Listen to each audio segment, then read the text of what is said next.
There was a hand in the darkness, and it held a knife. The knife had a handle of polished black bone, and a blade finer and sharper than any razor. If it sliced you, you might not even know you had been cut. Not immediately. The knife had done almost everything it was brought to that house to do, and both the blade and the handle were wet.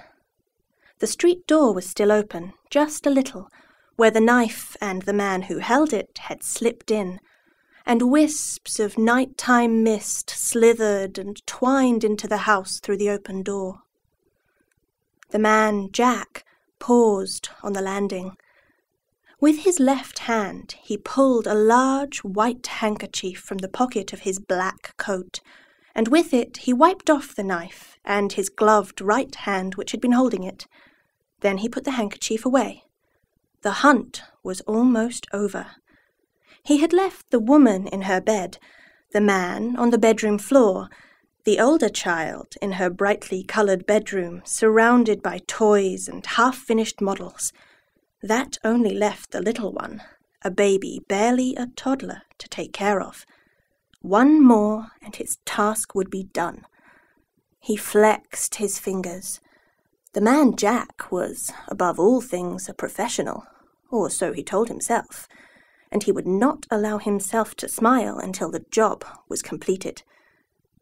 His hair was dark, and his eyes were dark, and he wore black leather gloves of the thinnest lambskin.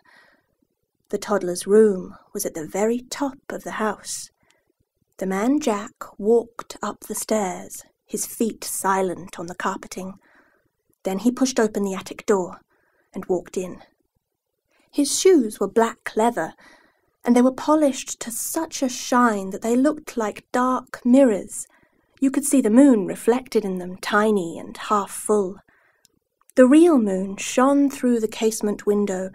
Its light was not bright, and it was diffused by the mist, but the man Jack would not need much light.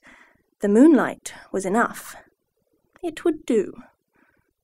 He could make out the shape of the child in the cot, head and limbs and torso. The cot had high, slatted sides to prevent the child from getting out.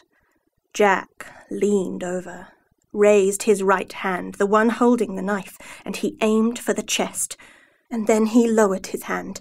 The shape in the cot was a teddy bear. There was no child.